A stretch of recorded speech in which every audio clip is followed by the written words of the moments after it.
Pendidikan seharusnya membuka jalan baru, bukan hanya untuk mereka yang mampu, bukan hanya untuk mereka yang lahir di tempat tertentu, tetapi untuk semua, dan negara wajib memastikan itu. Hidup mahasiswa, hidup rakyat Indonesia, hidup perempuan yang melawan, salam pergerakan. Assalamualaikum warahmatullahi wabarakatuh. Shalom Om Swastiastu, Namo Buddhaya, salam kebajikan dan salam sejahtera untuk kita semua. Kepada Dewan Juri yang terhormat dan saudara-saudari yang saya banggakan, izinkan saya, Najwa Anata Purnama Putri, dari Universitas Pembangunan Nasional Veteran Jakarta, menyampaikan orasi dengan argumentasi yang jelas, bukan sekedar suara yang keras, melantangkan fakta yang berdasar, bukan sekedar gema yang menggelegar. Saya mengingat ada sebuah adagium mengatakan, Solus populi suprema lex esto, kesejahteraan masyarakat adalah hukum tertinggi. Sebuah prinsip yang terdengar begitu mulia, namun belum tentu hadir dalam realitanya. Keadilan dan kesejahteraan seringkali dibicarakan, namun belum tentu dirasakan, saudara. Hak seringkali disebutkan, namun belum tentu sepenuhnya didapatkan. Salah satunya hak kelayakan dalam dunia pendidikan. Berkaca dari kasus tragis yang belum lama terjadi di NTT, seorang siswa SD di Kabupaten Ngada mengakhiri hidupnya karena tidak mampu membeli alat tulis. Fenomena ini telah mengindikasikan sebuah kekejaman nyata dari negara yang membiarkan seorang anak yang bahkan belum sempat menentukan masa depannya harus ikut memikul kemiskinan struktural yang dilanggengkan oleh sistem di negara kita. Kemiskinan struktural bukan hanya terjadi karena individu yang tidak ingin bekerja, tetapi karena sistem di negara kita yang tidak memberikan tangga untuk naik.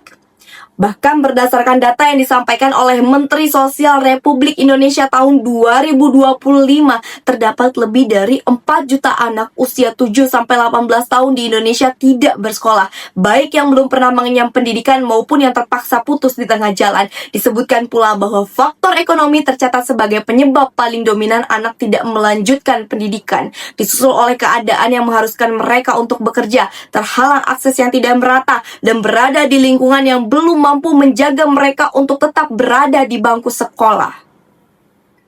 Bayangkan saudara, 4 juta anak, 4 juta harapan, 4 juta masa depan yang tertahan.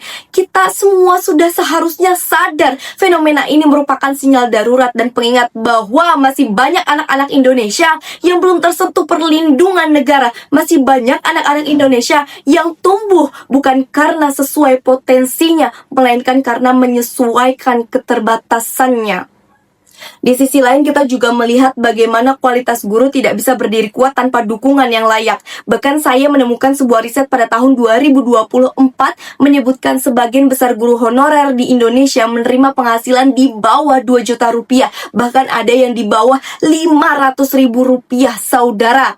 Dari pendapatan tersebut masih banyak guru harus mencari pekerjaan tambahan, yang berarti mereka dipaksa membagi fokus antara mendidik generasi bangsa dan memenuhi kebutuhan keluarga. Belum cukup sampai di sana, guru juga berdiri di garis depan menghadapi tekanan orang tua siswa, bahkan kekerasan dari peserta didik.